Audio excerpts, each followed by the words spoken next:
इन जे तव्हां चेहरनि जे अंदरि बग़ौर नज़र विझो,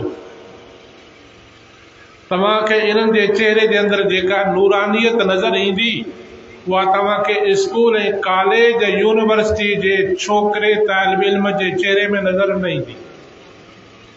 तजुर्बो कयो। बल्कि तव्हांखे आउं मज़ीद ॿुधायां, हिकिड़े घर जा ॿ भाइर हुजनि, हिकिड़े पीउ जा ॿ पुट हुजनि, हिकिड़ो तालिब इल्म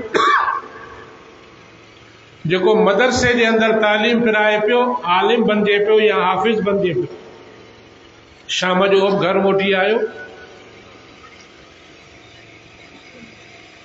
हाई स्कूल में हुनजो ॿियो भाउ पढ़े पियो, यूनिवर्सिटी में पढ़े पियो, शाम जो घर मोटी ईंदा, तव्हां ॿिन्ही जे चेहरे जो मुआज़नो कंदव त तव्हांखे रात्रिअ जो फ़र्क़ु नज़र ईंदो।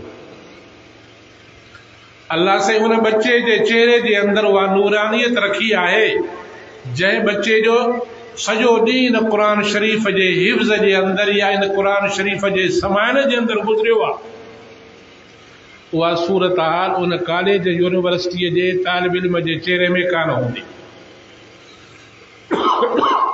खुशकिस्मत आहिनि उहे अबू अम्मा, खुशकिस्मत आहे उहा अमड़ जंहिंजा औजागा अल्लाह तबारक व तआला सजाया कया जो अॼु हुनजो पुटु हाफ़िज़ क़ुर बणिजे पियो।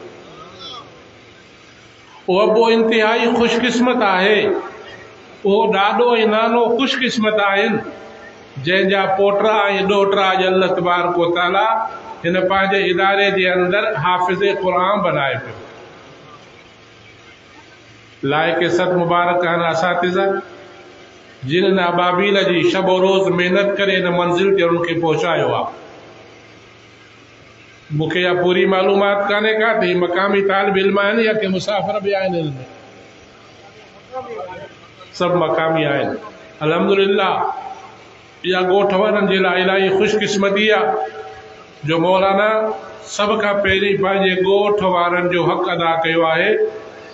अल्लाह तबारक व तआला इहा असां तव्हांखे क़ुर शरीफ़ जे अंदरि तलक़ीन कई आहे त जंहिं वक़्त में तव्हां आलिम थी करे पंहिंजे ॻोठ जे तरफ़ पहुचो था त वल युनज़िरू क़ौमहुम, सभ खां पहिरीं पंहिंजे क़ौम जे लाइ बहितरी सोचो।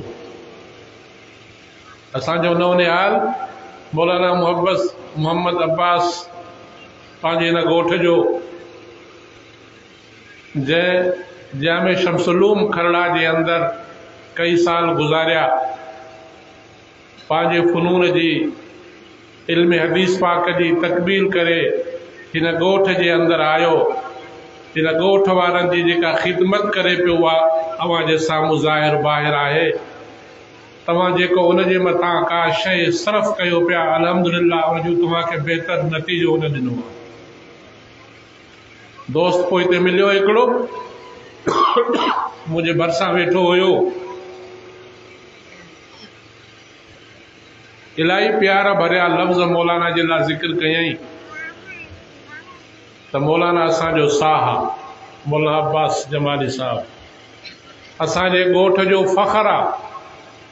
अल्हम्दुलिल्लाह अॼु असां उन पंहिंजे नौनिहाल मौलाना मोहम्मद अब्बास जी महिनत खे ॾिसी करे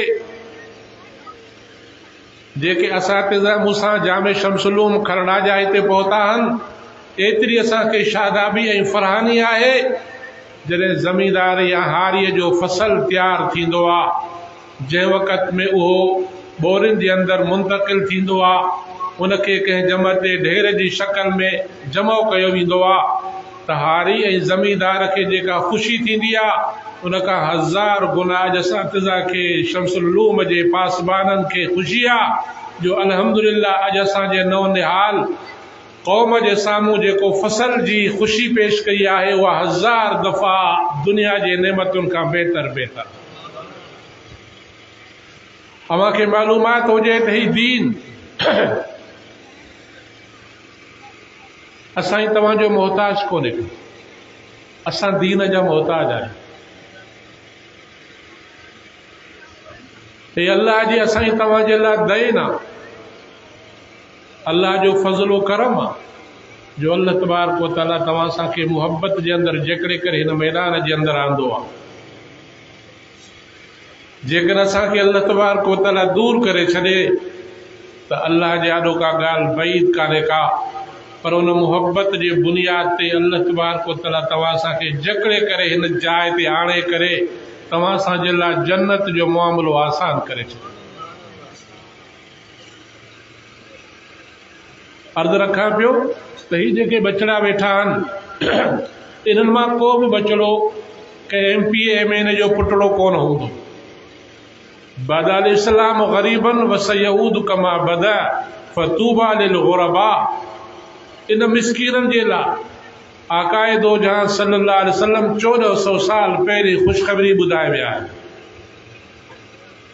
को हारी जो पुटड़ो हूंदो, को दुकानदार जो बचड़ो हूंदो, को ग़रीब जो बचड़ो दर्जीअ जो पुटड़ो हूंदो।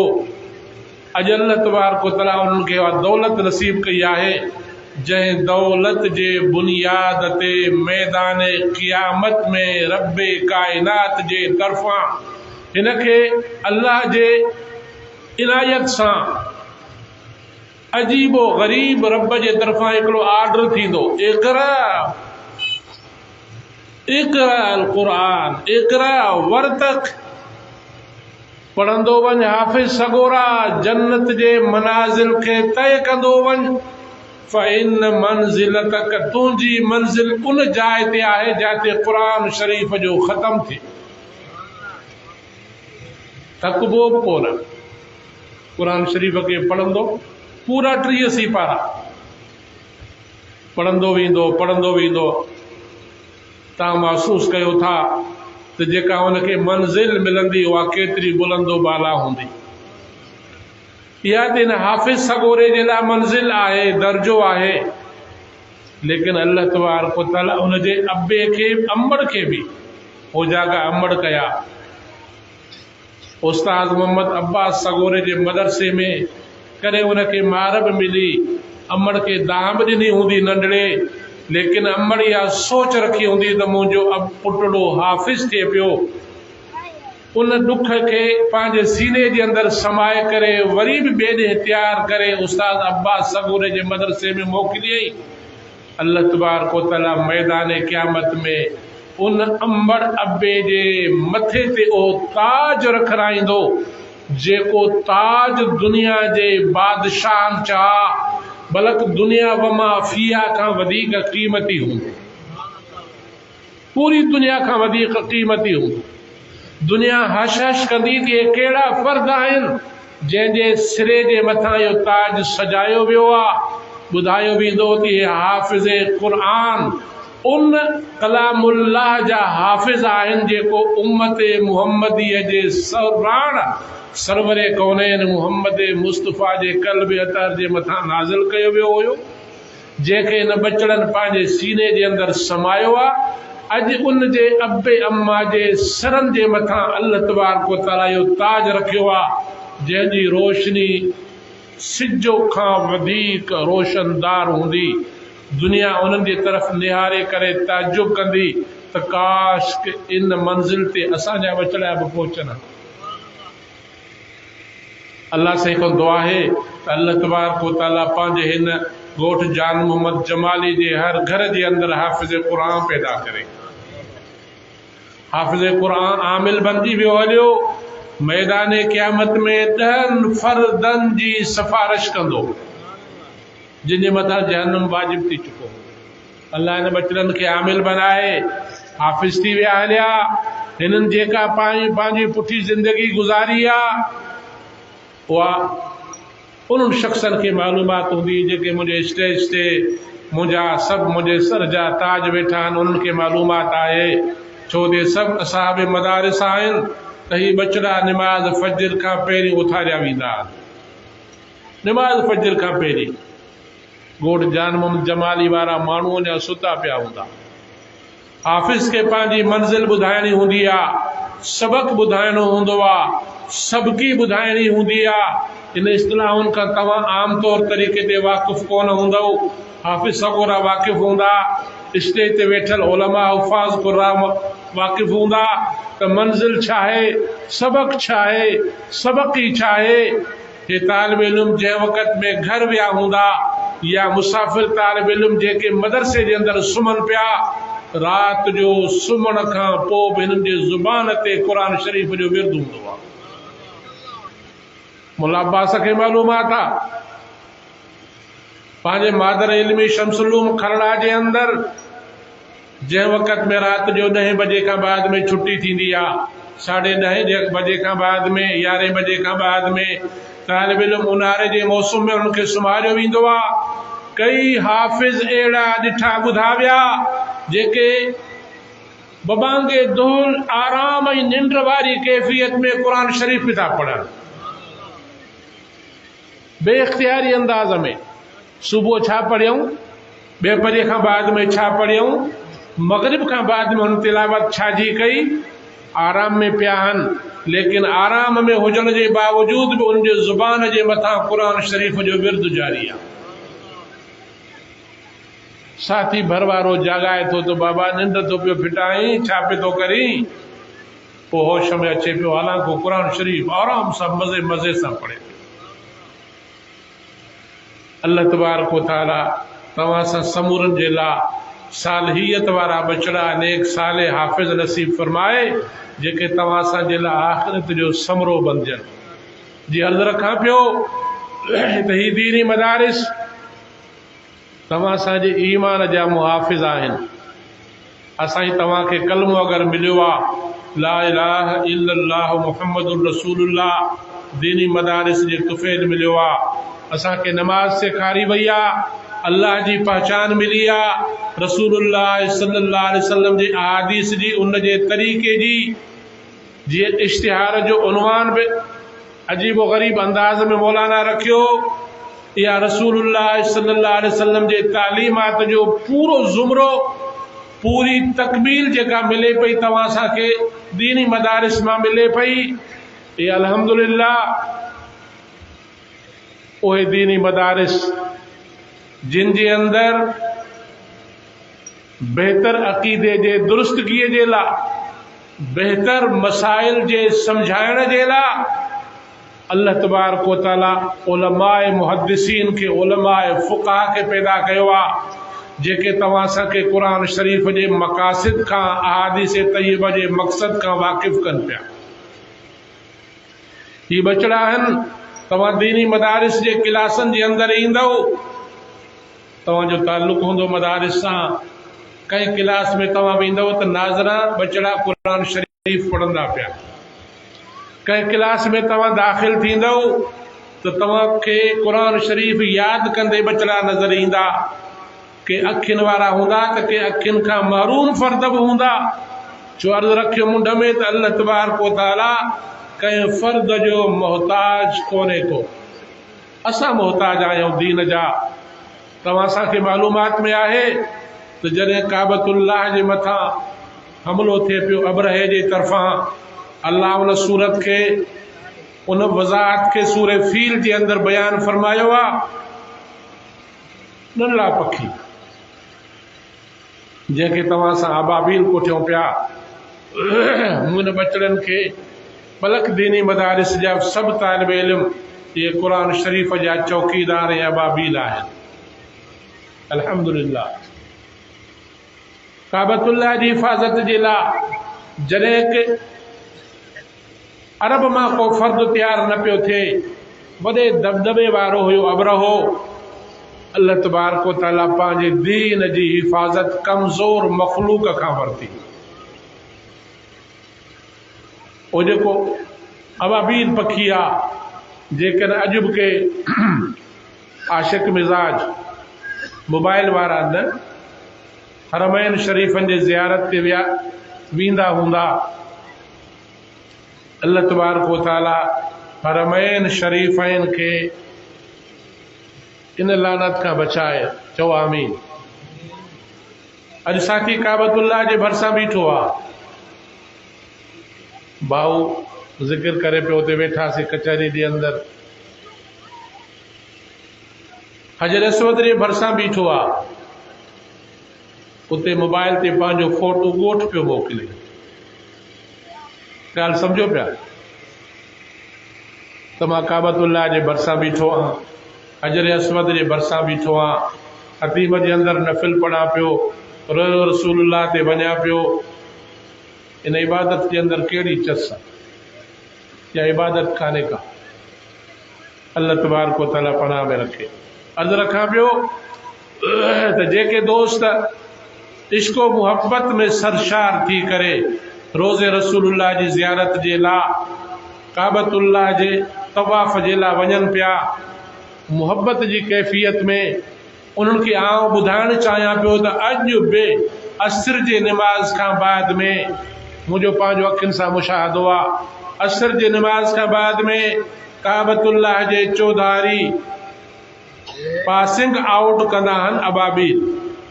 मुंहिंजा लफ़्ज़ तव्हां सम्झो कोन पिया। अॼु बि उहे साॻा पखी, उन्हनि जी जींस वारा, जॾहिं टेपरी थींदी आहे ग़ुरूब आफ़्ताब खां पहिरीं पहिरीं ई काबतुल्लाह जे ॿाहिरां, काबतुल्लाह जे मथां परवाज़ न कंदा, काबतुल्लाह जे ॿाहिरां दुनिया खे ॾेखारींदा, 5-6 मिंटनि जे लाइ ईंदा, वरी ग़ाइब थी वेंदा, दुनिया वारनि खे ॿुधाईंदा त जेकॾहिं अॼु बि को अब्रहो थियण जी कोशिश कंदो त अॼु अबाबील असां मौजूदु आहियूं।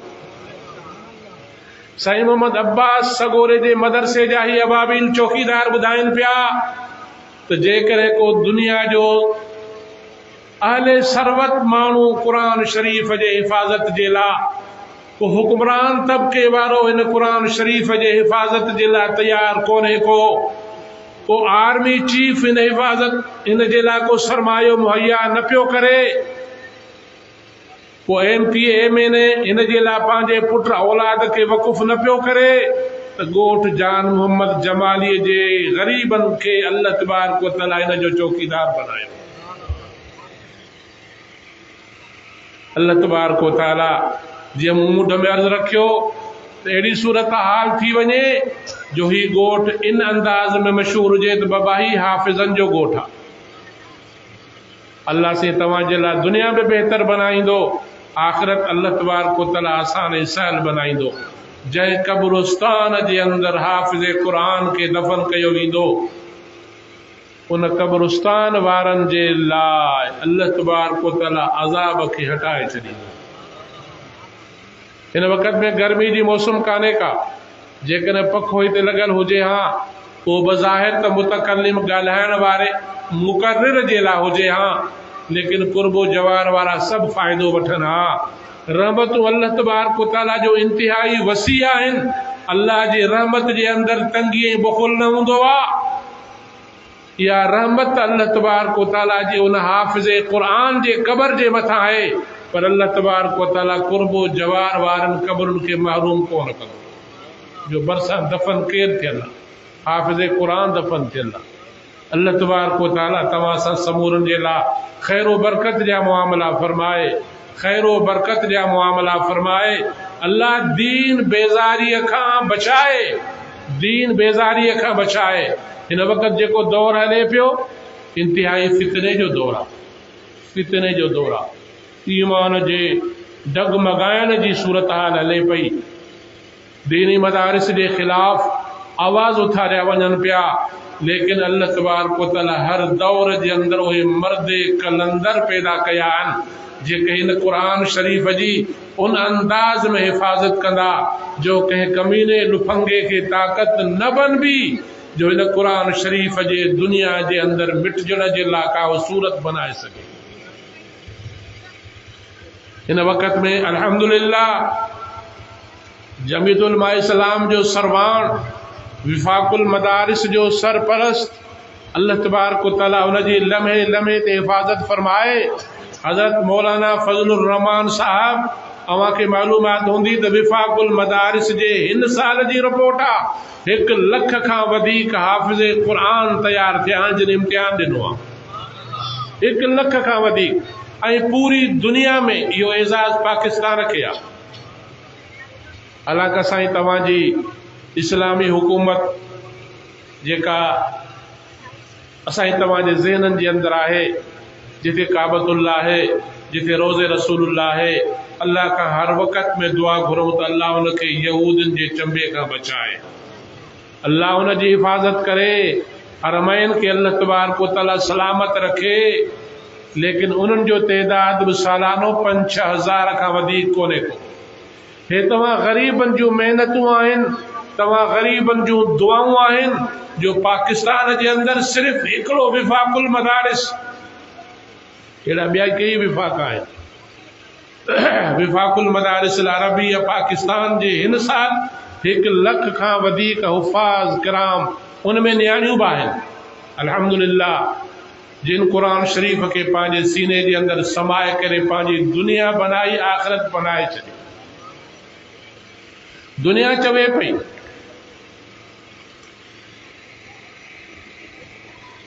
तव्हां ॿुधो हूंदो, जेके दीन बेज़ार माण्हू आहिनि त जेकॾहिं बच्चनि खे दीन पढ़ाईंदासीं त खाईंदा किथां? तव्हांजे चेहरनि खे ॾिसो, तव्हांखे को ॾुबरो नज़र अचे पियो? ही जेके वेठा आहिनि, तव्हांखे को बुख ते नज़र अचे पियो? हिननि मां जेके वेठा आहिनि मूंसां, मुंहिंजा सर जा ताज पोइते, तव्हांखे हिननि मां अहिड़ो को चेहरो नज़र अचे पियो जेको बुख ते हुजे? सब खां पहिरीं अल्लाह रिज़्क़ रोज़ी दुनिया में ॾिए पियो हिननि जे मुआबे। हिन क़ुरान शरीफ़ वारनि जे करे रिज़्क़ रोज़ी मिले पई, पखियुनि खे मिले पई, पखड़नि खे मिले पई, दुनिया जे अमीर खे मिले पई, दुनिया जे कंहिं बि फ़र्द खे रिज़्क़ रोज़ी मिले पियो त हिननि क़ुरान शरीफ़ जे हामिलीन जे मुआबे। जेसीं ताईं दुनिया जे अंदरि अल्लाह अल्लाह चवण वारा, क़ुरान शरीफ़ के सीने में समाइण वारा मौजूद आहिनि, तेसीं ताईं रब जी रहमत दुनिया जे अंदरि क़ाइम ऐं दाइम आहे। रब जे रिज़्क़ जो दरवाज़ो खुलियल आहे। जंहिं वक़्त में हामिलीन क़ुरान दुनिया मां ख़त्म थी वेंदा, अल्लाह अल्लाह चवण वारो दुनिया में को बि मौजूद कोन हूंदो, दीनी मदारिस जो फ़ुक़दान थी वेंदो। अल्लाह तबारक व तआला उन वक़्त इसराफील खे हुकुम फरमाईंदो, दुनिया हाणे बाक़ी रहण जे लाइक़ कान्हे। हज़रत मौलाना अब्दुल मुजीब साहब, साईं बेर वारनि साईं अब्दुल करीम साहब रहमतुल्लाह अलैह जो फर्ज़ंद, पंहिंजे हिकिड़े बयान में वाक़ियो ॿुधाए पियो। खुड़नि ॿियनि दोस्त बि ॿुधो हूंदो। फरमायूं त आउं सबक़ पढ़ाए पंहिंजे दफ़्तर जे अंदरि वेठो हुयुसि त हिकिड़ो दोस्त मूंसां मिलण आयो, जेको 18-19 ग्रेड जो अफ़सर हुजे। तव्हां सम्झो पिया, जमाली साहिबान अक्सर बेशतर नौकरियुनि जे अंदरि हूंदा आहिनि। हीअ बादशाही उहा नौकिरी आहे तव्हां वारी, हिननि खे छा मिलियो आहे? ॻाल्हि सम्झो कुझु कोन पिया। ही नौकर न आहिनि, ही बादशाह आहिनि। हू 18 ग्रेड जो नौकिरीअ वारो हुयो या 19 ग्रेड जो। चई आयो, मूं हुन जे इकराम जे लाइ साथीअ खे चयो त बाबा, जेका तालिबनि जे लंगर जी मानी तयारु थियल आहे उहा खणी आ। खणी आयो त बकर जी भाॼी हुजे, तालिबनि जे लाइ तयारु थियल। हुन वीचारे जॾहिं खाइण शुरू कई त मूं ॾिठो त हुनजे अखियुनि मां पाणी पियो वहे। मूं पुछियोमांसि छो था रो? चइसे मां 19-18 ग्रेड जो अफ़सर आहियां, लखनि में मुंहिंजी पघार आहे, लेकिन बकर जो गोश्त असांखे कॾहिं कॾहिं नसीब थींदो आहे, सो बि ड्रव ते कोन। चई अञा हू ॻाल्हि करे पियो त फ़ोन जी घंटी वॻी। मूं फ़ोन खई, साईं फरमाइनि पिया। मूं फ़ोन खे खयो त कंहिं दोस्त चयो, साईं तालिबनि जे लाइ मां 2 बकर मोकिलियां पियो, उहे पहुचण वारा हूंदा, 15-20 मिंट उनखे थी विया आहिनि, पोइ तव्हां 2 बकर वसूल करे तालिबनि जे लाइ ज़बह करे उनखे खाराए छॾिजो। मूं उनखे मानी खाराई। हाणे निकितासीं ॿाहिरि, उहे 2 बकर पहुची चुका हुया, बोरशी उन्हनि खे ज़बह करे चुको हुयो। मूं चयोमांनि हिकिड़ो बकर तालिबनि खाधो आहे, 2 बकर अल्लाह वरी ॿिया मोकिलिया आहिनि। तॾहिं करे अव्हांखे मालूमात में हुजे, हिन में अल्लाह तबारक व तआला हिकिड़ो ऐलान करे छॾियो आहे। हिन में ऐलान थियल आहे, असां तव्हां हिन खे इस्तेमालु कंदाऊं चुमीअ जे लाइ, वरी अखियुनि ते रखंदासीं। भली ॻाल्हि आहे, भली ॻाल्हि आहे। अंदरि हिन खे खोले कोन पढ़ंदासीं। न को मफ़हूम जा वाक़िफ़ हूंदासीं। आउं मुदर्रिस आहियां, वरी बयान में हलंदे हलंदे करे इम्तिहान बि वठंदो आहियां। साईं अब्बास सागोरे खे ख़बर आहे, पर जेकर इहा सूरत हाल इम्तिहान जे कंदुसि त ॻोठ जानवल जमाली वारा सभु नाराज़ थी वेंदा। हिन में रब हिकिड़ो ऐलान करे छॾियो आहे त दुनिया में जेका मूं मख़लूक पैदा कई आहे हुनजो रिस्क रोज़ी मुंहिंजे मथां आहे, हुनजे रिस्क रोज़ीअ जो ज़िम्मेदार मां आहियां। ऐं जंहिं शइ जे करे रिस्क रोज़ी मिले पियो उहो क़ुर मजीद आहे। उहा शइ हिननि खे हासिल आहे, उहा हिन मुंहिंजे सर जे ताजनि खे अल्लाह तबारक व तआला ॾिनी आहे। साईं मुहम्मद इस्माइल साहब मौजूद आहिनि, उनखे अवां जे साम्हूं उनजे मौजूदगी जे अंदरि आउं बयान करे सघां पियो त दीनी मदारिस जे अंदरि तलब सिकंदा आहिनि त कॾहिं सब्ज़ी ईंदी, कॾहिं दाल ईंदी, गोश्त खां हू तंग थी पवंदा। अल्हम्दुलिल्लाह आउं ख़ुदि मदरसे जो उस्ताद आहियां। तव्हां दीनी मदारिस जे अंदरि अचो, सभ खां बहितर रिस्क रोज़ी अल्लाह तबारक व तआला दीनदारनि खे नसीब कंदो आहे। लिहाज़ा ज़हन मां मेटे छॾियो त बच्चनि खे जेकर दीन पढ़ाईंदासीं त खाईंदा किथां? रिस्क रोज़ीअ जो ज़ामिन तूं कोन आहीं, रिस्क रोज़ीअ जा असबाब पैदा करण वारो तूं कोन आहीं, रिस्क रोज़ीअ जा असबाब ख़ालिक़ काइनात पैदा करण वारो। कील खे बि उहो खाराए पियो, हाथीअ खे बि उहो खाराए पियो, शींहं खे बि गोश्त ताज़ो उहो खाराए पियो। ॿियनि सभ खां पहिरीं क़ुर शरीफ़ जे तालिब इल्म जे लाइ बहितर रिस्क मुहैया करण वारो रब जी ज़ात। अल्लाह तबारक व तआला तव्हां सां समूरनि जे लाइ ख़ैर बरकत जा मुआमला करे। अल्लाह तव्हां सां समूरनि खे हिन मजलिस में जंहिंमें शिरकत जी तौफ़ीक़ बख़्शी आहे, असां सभु रब जा महिमान आहियूं। अल्लाह जी ज़ात एॾी करम नवाज़ी आहे, वारी वारी आहे, जो कॾहिं बि पंहिंजे महिमाननि खे अल्लाह ख़ाली हथ कोन मोटाईंदो। अल्लाह ऐलान करे छॾियो आहे, उदऊनी अस्तजिब लकुम, दुआ घुरो, दुआ घुरो। अल्लाह हीअ साईं तव्हांखे कशकोल ॾिनो आहे, दुआ घुरायां कोन पियो, दुआ आख़िर में थींदी। हीअ अल्लाह छा ॾिनो आहे? दा हीअ किस्तो आहे, हीअ कशकोल आहे, ठही वियो हलियो।